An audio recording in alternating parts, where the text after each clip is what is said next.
कि श्री राधा वल्लभ जी जो हैं ये महादेव के ठाकुर जी, ये हमारे श्री महाकाल भगवान के निज ठाकुर जी हैं। जैसे हमारे निज के गोपाल जी, मेरे निज के श्री गिरधर लाल जी, ऐसे ही श्वेत द्वीप में उमा पार्वती और महादेव दोनों मिलकर के अपने निज ठाकुर जी की सेवा करते हैं। वही हैं श्री राधा वल्लभ लाल जी जो वृंदावन में विराज रहे हैं। ये महादेव के ठाकुर जी। आत्मदेव नाम के ब्राह्मण ने तपस्या करके महादेव को प्रसन्न किया। महादेव ने प्रसन्न होकर के कहा, वरदान मांगो, क्या चाहिए ब्राह्मण देवता। तो आत्मदेव ब्राह्मण जो थे वो थोड़े से उनके अंदर ये था कि मैं ऐसा कोई रत्न मांग लूं जिससे मेरे जीवन में कोई अभाव ना रहे, मुझे धन की प्राप्ति होने लग जाए उससे। और आत्मदेव ब्राह्मण ने महादेव से कहा, बोले आपके पास जो सबसे बहुमूल्य रत्न हो वो मुझे दे दीजिए।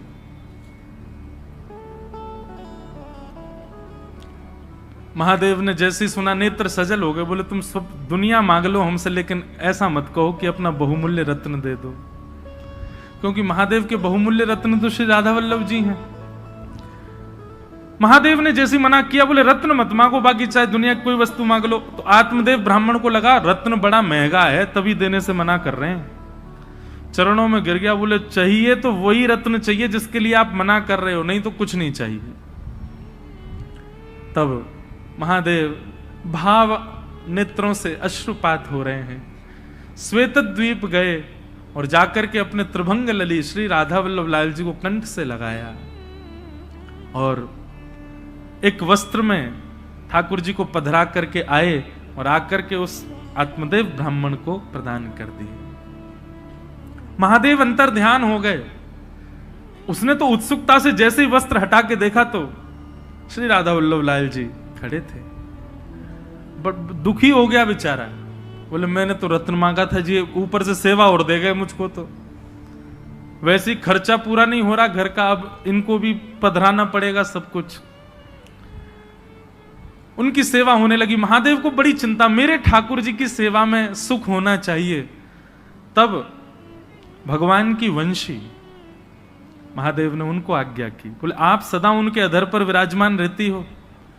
और वंशी के मन में भी ये भाव रहता है कि ठाकुर जी मेरे कोमल छिद्रों को दबा करके मानो मेरी सेवा करते हैं, ठाकुर जी मेरी सेवा करते हैं। इससे वंशी को कई बार मन में ऐसा भाव आता है कि नहीं नहीं नाथ, मैं आपकी सेवा करूं, आप क्यों मेरी सेवा करते हैं। तो वंशी बड़ी कभी कभी व्याकुल रहती है कि मैं ठाकुर जी की सेवा करना चाहती हूं, पर ठाकुर जी देखो होठों की तकिया पे सुला करके अपनी कोमल उंगलियों से मेरे चरण दबाते हैं। मुझे कभी कभी बड़ा श्रम होता है इस भाव से।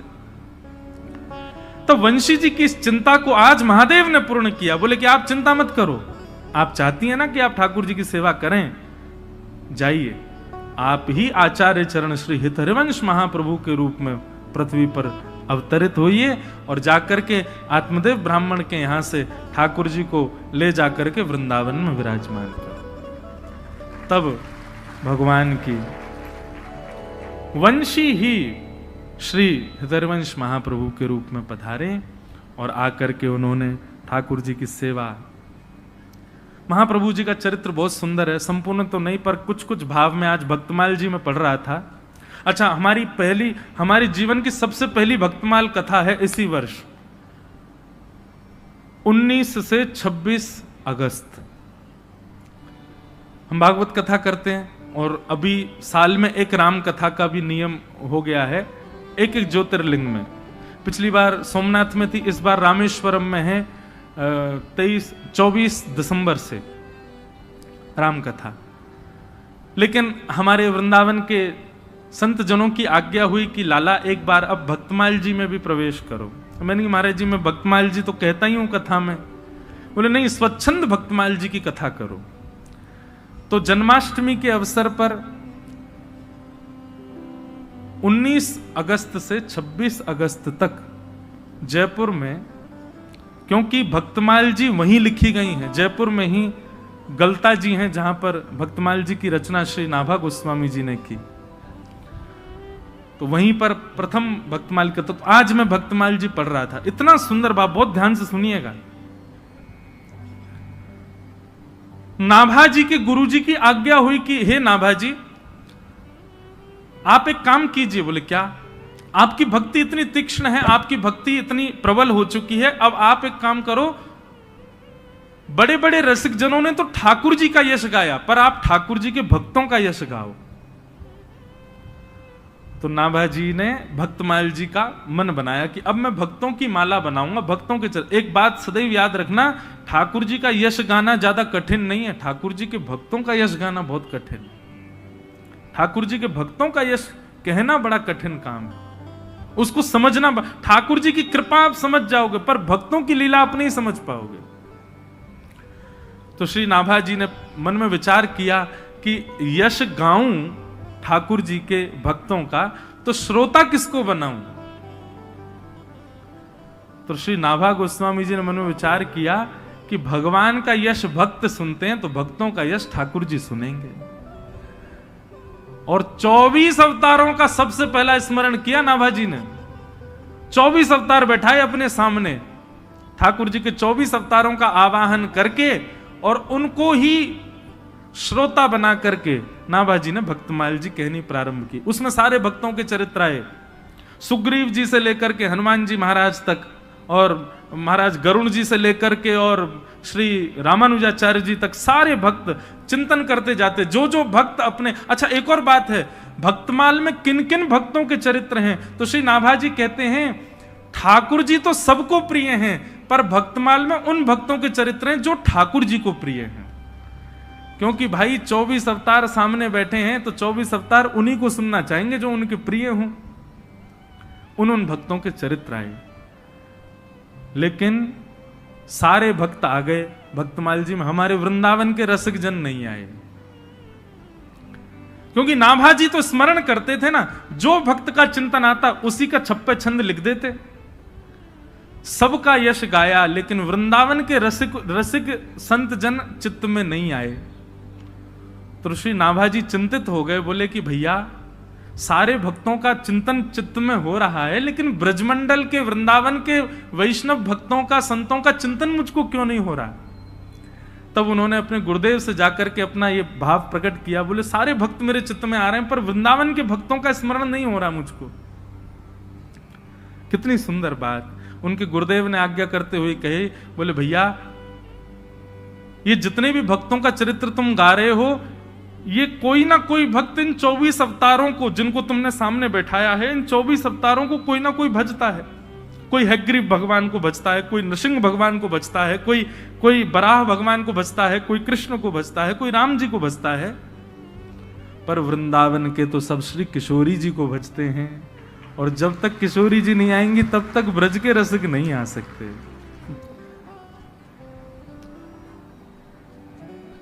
नाभा गोस्वामी जी बोले सारे भक्तों का चिंतन हो रहा है, लेकिन ब्रज के भक्तों का चिंतन नहीं हो रहा। तब उनके गुरुदेव ने आज्ञा की, बोले तुमने 24 भगवान के अवतारों का आवाहन कर लिया, तो जो 24 अवतारों को पूजते हैं उनके तुमको चिंतन हो रहे हैं, पर भैया ये ब्रजवासी हैं, ये तो केवल एक ही को पूजें। कौन को? बोले ब्रजभानु दुलारी को, श्यामाजू को। जब तक किशोरी जी का स्मरण नहीं करोगे, किशोरी जी का आह्वान नहीं करोगे, तब तक ब्रज के रसिक संतों का स्मरण नहीं हो सकता।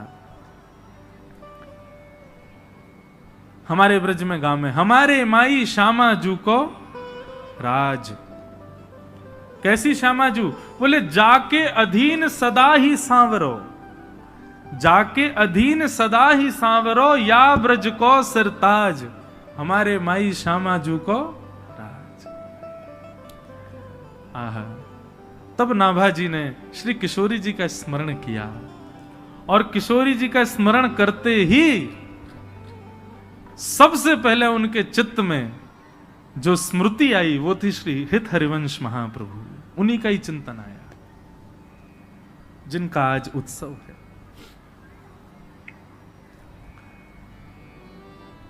और श्री नाभा जी ने महाप्रभु जी का चरित्र वर्णन किया। थोड़े थोड़े भाव कुछ में कह करके महाप्रभु जी को हम प्रणाम कर लें। आचार्य चरण का जन्मोत्सव है। हमारे वृंदावन के पास में बाद गांव में उनका प्रादुर्भाव हुआ। बंधुओं, जन्म से ही बालक, एक बात बहुत ध्यान से सुन, सब लोग इधर देखो, बहुत सावधानी से सुनिएगा। जन्म से ही बालक के लक्षण दिखने लग जाते हैं, कैसे होंगे। लेकिन एक बात मैं आपको स्पष्ट रूप से कह दूं, हर व्यक्ति को संसार में इसलिए भेजा गया है ताकि वो ठाकुर जी को प्राप्त कर सके। मुझे और आपको इस संसार में इसी भाव से ही भेजा गया कि हम अपने कर्मों से, हम अपने कर्तव्यों से, अपने व्यवहार, स्वभाव आदि, हम सबको अधिकार है ठाकुर जी से मिलने का। पर धीरे धीरे धीरे धीरे हम संसार की माया में इतने फंस जाते हैं कि अपना मुख्य उद्देश्य भूल जाते हैं। सब पा लेते हैं, लेकिन जिनको पाने के लिए आए थे वही नहीं पा पाते। इसका प्रत्यक्ष प्रमाण है, आप छोटे से बालक को देखो। आप छोटे से बालक के सामने डीजे बजा दो बहुत जोर से, क्या होगा? रो जाएगा, उसके अंदर से रुदन शुरू हो जाएगा। आज की 20, 22, 23, 25 साल की उम्र के बालक जिन जिन गानों पर नृत्य करते हैं, जिन जिन गानों पर नाचते हैं, ऐसे गाने आप 1 वर्ष तक के बालक के सामने खूब तेज आवाज में बजा दो, क्या होगा? वो भयभीत हो जाएगा, डर के मारे रोने लग जाएगा।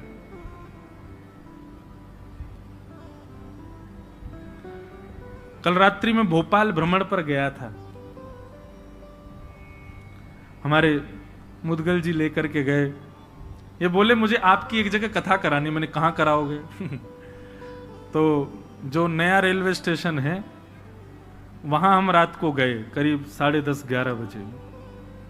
आहा, वहां पे सारे जो है आजाद परिंदे घूम रहे थे। बिना जनवरी दिसंबर के भी उनके मुख से धुआं निकल रहा था। और ये मुझको कहे यहां कथा करानी है महाराज जी, और यही सब श्रोताओं के। मैंने कहा जय हो, धन्य है। और धुआंधार वहां गाने चल रहे थे, तो देख करके इच्छा हुई कि चलो करेंगे, कभी यहां भी करेंगे। तो एक बालक का स्वभाव उससे ही पता चल जाता है कि वो ठाकुर जी से मिलन के लिए ही आया है। उसके सामने आप राधा राधा राधा करके देखो, वो हंसने लगेगा, उसको किलकारी आ जाएगी, खुश हो जाएगा, प्रसन्न हो जाएगा। और हर बालक, मुझे नहीं लगता संसार का ऐसा कोई बालक होगा जो बैठना सीख जाए और कुछ समय बाद आप कुछ गाओ और वो ताली ना बजाए। उसके हाथ निश्चित करताल बजाते हैं। उसका भगवत कीर्तन सुन के प्रसन्न होना और ये करताल बजाना इस बात को प्रमाणित करता है कि वो कहीं ना कहीं ठाकुर जी से संबंध है। पर धीरे धीरे धीरे धीरे फिर संसार के व्यसन भोगों में हम उसको लगाते, और बड़े होकर के उसको कथा में बैठने में भी शर्म आने लग जाती है, उसको तिलक लगाने में भी लज्जा होने लगती है, ताल बजाने में भी उसको बहुत लज्जा का अनुभव होता है। तो यह बात प्रमाणित है, एक बालक के रूप को देख करके लगता है कि हम सबको अधिकार दिया ठाकुर जी ने कि हम उनको प्राप्त कर सकें, पर माया के कारण हम नहीं कर पाते। हरिवंश महाप्रभु जी के, श्री हितरवंश महाप्रभु जी के चरित्र में आता है कि जब वो छोटे से थे तो कोई राधा बोल देता था ना, उनकी निद्रा खुल जाती थी, और निद्रा खुलते पालने में ही जोर जोर से किलकारियां भरते, ऐसे श्री महाप्रभु जी। और 6 महीने की अवस्था में, सब लोग इधर देखो, यहां देखो, कथा सुनो। 6 महीने की अवस्था में महाप्रभु जी ने पलना में पौढ़े पौढ़े, जैसे बालक कुल बुलाता है ना, कुल बुलाने का मतलब समझते हैं? नन्हा सा बालक कुल बुलाता है, उसके मुख से स्वर निकलते हैं, वो बड़े प्यारे होते हैं वो शब्द। ऐसे ही महाप्रभु जी 6 महीने की अवस्था में अपने पलना में पौढ़े पौढ़े कुल बुला रहे थे। और जब वो कुल बुला रहे थे तो उनके स्वर साधारण नहीं थे। उनके महाप्रभु, हितरवंश महाप्रभु जी के ताऊ जी श्री नरसिंह आश्रय जी महाराज, नरसिंह आश्रम जी महाराज, उन्होंने जब ये स्वर सुना तो वो बोले कि ये बालक के सामान्य शब्द नहीं है। और उन्होंने ध्यान से जब शब्द सुने तो कलम लेकर के उसको लिखना प्रारंभ किया, जो स्वर बालक के 6 महीने की अवस्था में प्रकट हो रहे थे। और जब लिखते गए अंत तो गत्वा देखा तो श्री राधा रस सुधा निधि ग्रंथ तैयार हुआ। महाप्रभु जी के 6 महीने की अवस्था के स्वर से। उसी समय वो समझ गए ये बालक सामान्य नहीं है, साधारण नहीं है। हमें लगता आज का बालक भी कुछ ऐसा ही ग्रंथ का अवलोकन बोलता होगा, लेकिन माता पिता ओ ले करके उसको शांति कर देते हैं। और उसको, क्योंकि ये बात सामान्य नहीं है। वो बालक मदालसा कहते हैं, शुद्धोषि मुक्तोषि निरंजनोषि संसार मायाम परिवर्जितोषि संसार मायाम परित्यज्य निद्राम मदालसा वाक्य उवाच वालम। वो बालक परम शुद्ध है, वो ठाकुर जी के समीप होके आया है अभी अभी आपके घर पर। वो ठाकुर जी के मूल रूप को जानता है, ठाकुर जी का चिंतन उसको पता है। उस समय अगर वो कोई स्वर प्रकट कर रहा है तो निश्चित है उसमें कोई वेदवाणी निश्चित होगी, पर हम लोग इतने ज्ञानी नहीं, इतने ज्ञाता नहीं, इसलिए हमको पता नहीं चल पाता। तो 6 महीने की अवस्था में जो स्वर प्रकट हुए उन्हीं से ही राधा सुधा निधि, जो कि हमारे वृंदावन के राधा वल्लभियों का प्राण धन है, वो प्रकट हो गया। धीरे धीरे महाप्रभु जी बड़े हुए और आप श्री के पूज्य पिताजी महाराज श्री व्यास मिश्र जी, उनके यहां ठाकुर जी की सेवा थी। वो ठाकुर जी की सेवा करते थे और आपके घर के ठाकुर जी का नाम श्री राधाकांत जी था। ठाकुर जी की सेवा पिताजी करते थे और नन्हे से श्री हितरवंश महाप्रभु वो बाहर आंगन में बालकों के साथ खेलते थे, कभी बगीचे में खेलते थे। लेकिन खेल कैसा था उनका, वो हमारे आपके जैसा खेल नहीं खेलते थे। तो वृक्षों से सुंदर पुष्प इकट्ठे करते, वृक्षों से सुंदर पत्र इकट्ठे करके उनकी सुंदर माला बनाते, उनके सुंदर सूत में बांध करके कुछ तैयार करते और फिर क्या करते, गांव में जाकर के एक गौर वर्ण के बालक को लेकर के आते, एक श्याम वर्ण के बालक को लेकर के आते और श्याम वर्ण के बालक को तो श्याम सुंदर बना देते और गौर वर्णा बालक को किशोरी जी के रूप में तैयार कर। ये उनका खेल था। और फिर दोनों को तैयार करके और फिर दोनों को निहारते, नन्हे सी अवस्था में, 6-7 वर्ष की अवस्था में। और फिर निहार के बलैया लेते और बलैया लेने के बाद फिर क्या करते, किशोरी जी का श्रृंगार उतार करके ठाकुर जी जिनको बनाया उनको पहना देते और ठाकुर जी का श्रृंगार किशोरी जी को पहना देते। ऐसा उनका खेल विलास था। लेकिन बंधुओं, उनका भाव इतना सुदृढ़ था कि आज उन्होंने जैसे ही गौर वर्ण के बालक को श्याम सुंदर माने किशोरी जी को ठाकुर जी का श्रृंगार किया और श्याम वर्ण के बालक को जब किशोरी जी का श्रृंगार किया, उसका भाव यह परिलक्षित हुआ कि उनके पिताजी जैसे ही अपने घर के ठाकुर जी के दर्शन करने के लिए गए, भोग उठाने के लिए गए, पर्दा हटाते ही देखा तो श्री राधाकांत प्रभु ने भी अपना श्रृंगार बदल लिया। किशोरी जी ने मुकुट पहन लिया और ठाकुर जी सिर पर चुनरी ओढ़ करके बैठे थे। घबरा गए, उनको तो बेचैनी हो गई, ये क्या हुआ। अरे मुझे लगता है बुढ़ापे की आंखें, समझ नहीं पा रहा हूं। उमीड़ने लगे, आंख मांख धो करके आए, पुनः आकर के देखा तो ठाकुर जी चुनरी में बैठे हैं और किशोरी जी मुकुट पहन के बैठी हैं। मन में विचार करने लगे, ये कैसा, ये कोई अपशगुन तो नहीं। बस किसी से पूछने के लिए मंदिर से निकल के बाहर भागे तो बाहर बगीचे में देखा कि हरिवंश जी 2 बालकों की प्रदक्षिणा कर रहे हैं और जाकर के देखा तो क्या पाया कि श्याम वर्ण के बालक ने तो चुनरी पहन रखी है और गौर वर्ण के बालक ने मुकुट पहना है। देखते ही समझ गए, बोले ओहो, मेरे इस बालक की भक्ति की श्रेष्ठता इतनी हो गई कि वो बालकों के साथ श्रृंगार करता है और प्रत्यक्ष ठाकुर जी उसकी सेवा स्वीकार करते हैं। ये सामान्य बालक नहीं। ऐसे महाप्रभु जी, उनके पिताजी कभी ठाकुर जी के आगे लड्डू भोग रखते, पर्दा करके जैसे ही पर्दा हटाते तो क्या पाते, लड्डू के साथ साथ वहां पे आम, सेब, अमरूद, सुंदर सुंदर बहु व्यंजन वहां पर रखे हैं, जो कि रखे ही नहीं थे।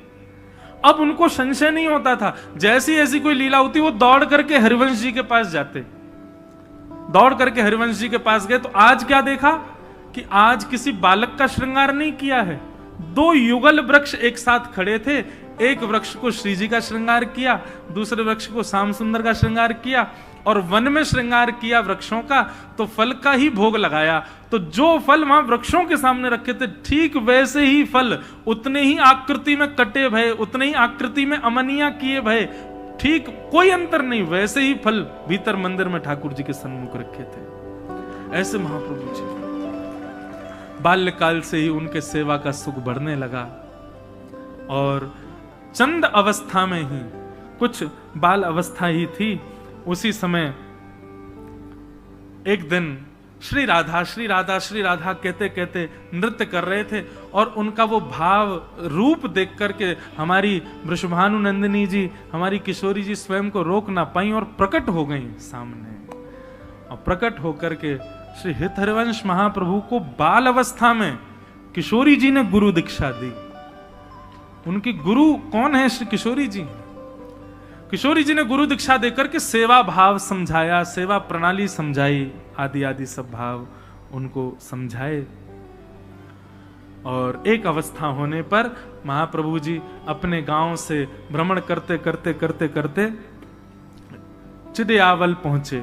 वहां पर वही आत्मदेव ब्राह्मण जिसने महादेव से रत्न के रूप में राधा वल्लभ जी मांगे, वो आत्मदेव के यहां जाकर के दर्शन किया श्री राधा वल्लभ जी का, और राधा वल्लभ जी का दर्शन करके इतने भाव निमग्न हो गए, इतने में ही ठाकुर जी ने आत्मदेव को स्वप्न दे दिया, और आत्मदेव जी से कहा, सुनो आपकी सेवा पूर्ण हो गई, हम आपसे संतुष्ट हो गए, अब एक काम कीजिए। बोले क्या? मंदिर परिसर में एक वैष्णव दर्शन कर रहे हैं हमारा हितरवंश महाप्रभु, इनसे जाकर के कहिए कि आपकी 2 पुत्रियां हैं, दोनों पुत्रियों से उनका विवाह होगा। इधर देखो भैया, यहां देखो, वो हेलीकॉप्टर मत देखो, और ये अगर चले तो कीर्तन में चले तो ज्यादा अच्छा, नहीं तो सबकी नजर इस पर ही जाए। सब लोग सावधानी से सुनो, हम क्या बता रहे थे भूल गए, कहां था मैं? हाँ, तो आत्मदेव जी को राधा वल्लभ जी ने कहा कि आप, क्योंकि हरिवंश महाप्रभु तो विरक्त होके चले गए थे वन में, अब ब्याह नहीं करना उनको, वो तो सन्यास आदि का भाव उनके अंदर आ गया था। बोले बस वन में जाएंगे, राधा राधा रटेंगे। लेकिन जैसे ही राधा वल्लभ जी के दर्शन किए आत्मदेव जी के घर पर, तो आत्मदेव जी को स्वप्न देकर के राधा वल्लभ जी ने कहा, हम तुम्हारी सेवा से बड़े प्रसन्न हैं, अब एक काम करो, द्वार पर जो ये आए हैं इनसे अपनी दोनों पुत्रियों का विवाह कर दो। वो मना करें तो उनको कहना राधा वल्लभ जी की आज्ञा है, और सुनो विवाह कर दो अपनी पुत्रियों का। तो आत्मदेव जी जो थे थोड़े संकोच में आ गए, जय जय, ब्याह करते हैं तो फिर तो दहेज देना पड़ता, बहुत सामग्री, मेरे पे कहां इतनी सामग्री। बोले एक काम कर, तू मुझे ही दे दे दहेज में उनको, मैं ही चला जाऊंगा उनके साथ, और ये सब मेरे श्रृंगार भी उन्हीं को ही दे देना, वही मेरी सेवा करेंगे।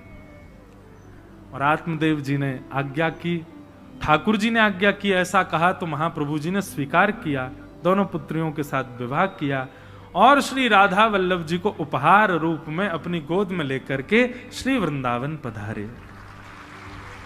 और वृंदावन में मदन टेर एक स्थान है, वहां आकर के श्री राधा वल्लभ जी को विराजमान किया। कालांतर में ठाकुर जी का मंदिर निर्माण हुआ, फिर उसमें ठाकुर जी विराजमान हुए। बोलो श्री राधा वल्लभ लाल की, श्री हितरवंश महाप्रभु के, प्यारे वृंदावन धाम की। इसीलिए हम सप्तनिधि के पद में गाते हैं, आतुर हित हरिवंश पुकारो, श्री राधा राधा नाम।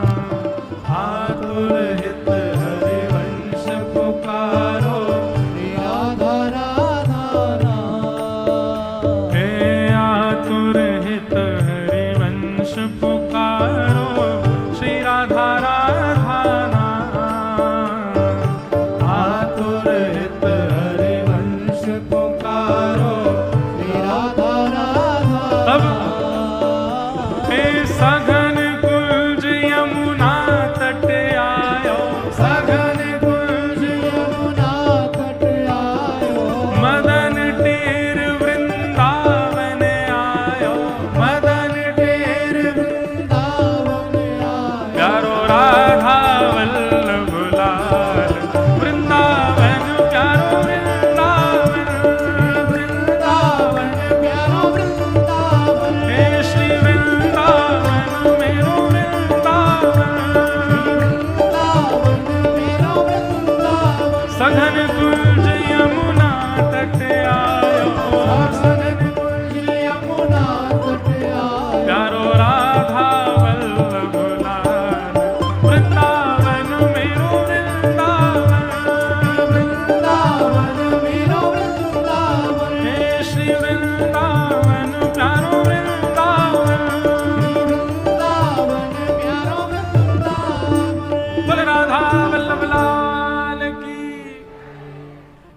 हमारे वृंदावन के मुकुटमणि श्री राधा वल्लभ लाल जी जिन आचार्य चरण के द्वारा पधराए गए, जिन आचार्य चरण के द्वारा वहां पर विराजमान किए गए, ऐसे श्री हितरवंश महाप्रभु जिनका आज प्रादुर्भाव दिवस है, उन आचार्य चरणों के पावन चरण कमलों में हम इस भाव से प्रणाम करते हैं कि हे आचार्य चरण, आप हम पर कृपा करें।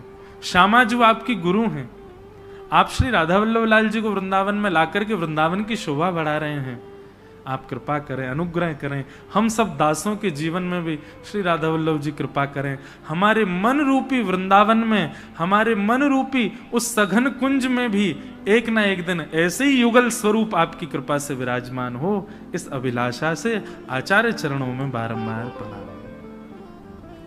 आज के इस मंगल दिवस के हम इसी बेला को प्रणाम करते हैं।